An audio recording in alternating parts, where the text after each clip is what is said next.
What's up, y'all? This is Cam from the HTL crew back again. Me and Will were debating on how we were going to do this. We are starting, we've got like a few weeks left, but we are starting our NFL predictions, preseason predictions. So I was going to go through and do all the divisions, but what I think we're going to end up doing is dividing and conquering. I'm going to go through all of the AFC divisions, and I think congruently, Will is going to do the NFC divisions. We're going to start with the East. Um, Mine's going to come out sometime this week, and then I think Will's is probably going to come out the day after. It looks like we'll probably double dip on the final week because I think that leads into like the week right before the season actually starts, and we want to make sure that we get the actual predictions out before the season starts. So we'll do AFC or we'll do the East this week. Next week will probably be the North, and then the week after that will be the South and the West, and then that'll take us right into the start of the regular season. Might have some other content that we do along with that because college football is going to start at that point, and I'm sure me and Will are probably going to want to do some preview stuff for that as well. Um, but we'll go ahead and get into it. So the way I'm going to do this one is it's all AFC East, and I'm going to go last place to first place. And so I'll go over each team kind of briefly, starting with last place, go to third, second, and then talk about who I think is going to win the division. This is basically just my prediction for the standings of the AFC East. We're going to start with last place. This is going to go, I think, to the New York Jets. I have them at 6 wins. So either way, I have them in last. The exact number, I'll put an exact number on all of them, just to kind of add to it a little bit. But I've got the Jets. So talk a little about last year, absolute dumpster fire. Um, Obviously they were going to get an all new staff. They spent half the year firing everyone and then moving other people to different positions. None of them worked. A lot of the blame from last year can be put on Nathaniel Hackett at OC. I thought he was awful at his job.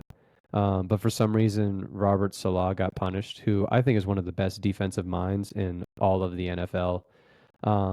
They got rid of him, and then they handed the keys over to Jeff Ulbrich, who, the second that happened, like they were actually, I don't want to say competing, but they were like a 500 team, like at near the beginning of the season, and I think they jumped the gun on Salah a little bit, and a second they brought Ulbrich in to be the head coach.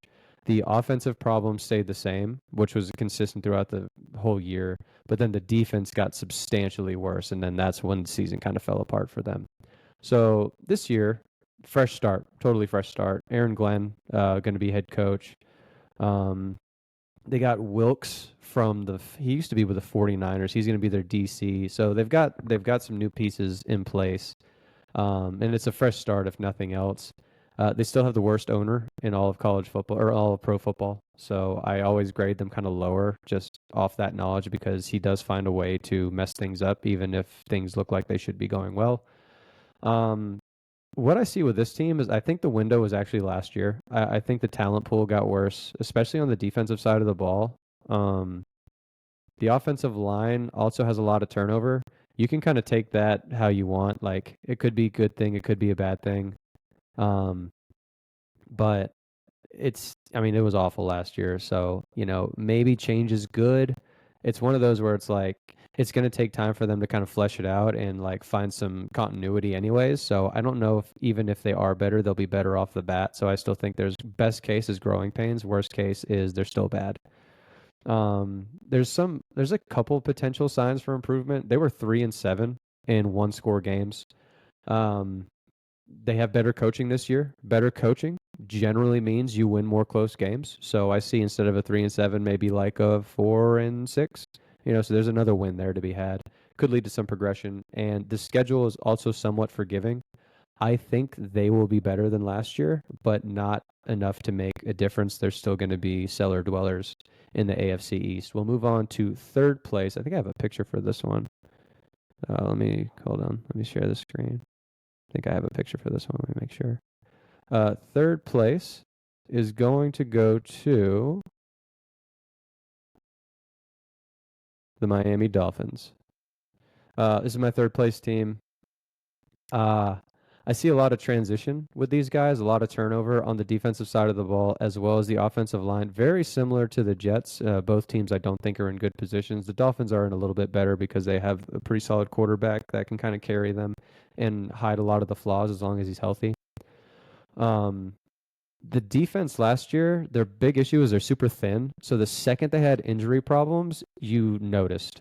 Some teams can kind of get away with injuries. Like the Lions did it for half the year before too much of their squad got hurt, and then you really noticed. If the Dolphins lose a couple key guys, especially in their secondary, which their secondary is like super top heavy, like really good guys, and then the depth is just not really there. So once they lose that depth, you really notice. Defensive or the offensive line's really thin too.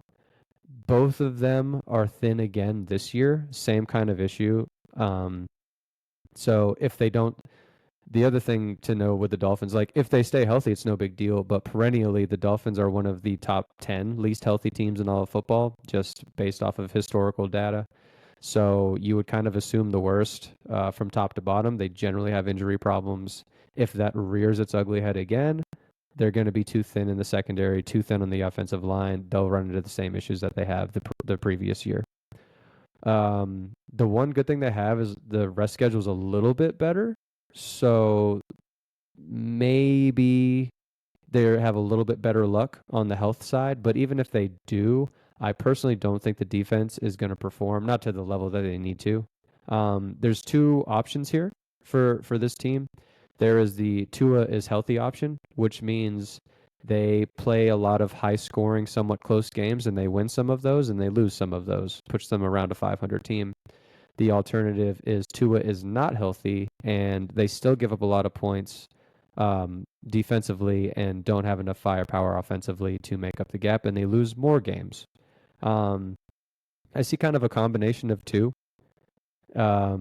This leads them to 7 wins is what I have. So that's not last, but last year they had 8, and I don't think they got any better. I think they got a little bit worse. And if they have any type of injury bad luck like they had last year, it's a 7 or 8 win season, which is not going to be enough to win this division. Second place. All right. Let's move on to second place. I got this one too. Second place is going to go to, this is the one, well, there's 2 teams left that I haven't talked about, so you know what the surprise is coming up next. The top, you're probably not going to be surprised about. But I've got the New England Patriots going from last to second this year. This is my surprise of the division. This is probably not a popular pick, I'm assuming. But go ahead and hear me out. The coaching staff was the actual worst in all of football. I don't think this is exaggerating. I actually think they were the worst organization in pro football when it comes to the coaching staff. They addressed this, especially I think getting Mike Vrabel is such a massive deal for a head coach. I think that's massive. He's done a great job wherever he is. He's a player's coach. Everyone loves him. Everyone wants to play for him. They play hard. I think it's massive. I also like the way that the defense is constructed this year. And you're having a defensive-minded head coach to help kind of speed that process along. So even if there's a little bit of turnover, some new guys that got to get into the fold, I like the construction, and I like the defensive-minded head coach. It's kind of like, to me, it harkens back to a New England Patriots era of old, where it was a lot of Bill Belichick, like defense first kind of fundamentals. I think we're getting back to that. Last year, so some other good signs. They were 3-6 in close games last year, and -11 in turnover differential. They have a better coaching staff this year and a better defense. So both of those things inherently should improve, which would get, even if that gets them to like neutral, where it's like 5-5 and a 0 turnover differential, or even like a -2, -3. That sees them having way more wins than they did last year, which was not a lot of wins. So, I mean, it's not going to be hard. It's not going to be hard to beat what they did last year. But I think a lot of the pieces are in place. They also have a really manageable schedule. Since the NFL rewards bad teams with easier schedules the following year, they did this with the Patriots. The biggest problem they had last year was the offensive line, which was so bad they wouldn't allow Drake Maye to play the football game until like week 5 in order to protect him. They addressed this. They actually spent money on it. Did good in the draft, so it is much better. Year two of Drake May should go way more smoothly than year one, and I actually thought he was a good player. I just think he was a rookie in a really tough situation. I actually think he takes a good step forward this year. They're not going to win the division, but they will be much more competitive. I have them at 8 wins, which is a vast improvement over last year and one game under 500. They will be making some noise. Last one, I think we all kind of knew who this one was gonna be. I wish I had like more surprises for you, but I really don't. This is the Bills. The Bills are gonna win the division. The one thing that I have, that's the easy part. The easy part is they're still the best team in the AFC East. It is a weak division, so they were probably going to do this anyways. The part that people may not agree with me on is I don't see them at like 13, 14 wins. I have them at like 10 or 11 wins, which in this case is going to be more than enough. I have a couple of theories for this. They're going to win enough games to win the division, but I have three reasons for this. One, their rest edge schedule is way worse than it was last year, so they're going to have more rest disadvantage. They're more times than they're accustomed to. They're also coming off a deep playoff run. When you have those two things combined, 49ers of last year, it won't be that bad, but same kind of thing. Even the Chiefs, to an extent, with like how close the games were that they played, obviously they won like a ton of them. So you can't use them as a great example. The 49ers is probably the best example. Harder schedule than the year before, worse rest, like all of those things, and then a deep playoff run generally means you're going to see some regression. Um, Also, they had 18.1 touchdowns over expected last year. That is an inhuman number. That is by far the tops in the league. And basically, what it means, for those of you who aren't familiar with it, it basically, the easiest way to explain it is Josh Allen did not have a great supporting cast around him, and so he did everything himself and had an MVP caliber year. And that's why they scored 18.1 touchdowns over the expected, because he highly overperformed what everyone thought was possible with him because of his supporting cast. So you'd be counting, in order for that to happen again, because his supporting cast is very similar, you would be counting on him to have a very similar type of year, which is going to be tough to do. Not that he can't. He's Josh Allen. He's one of the best quarterbacks in the league. I'm just saying it's almost bound to see some regression from that standpoint.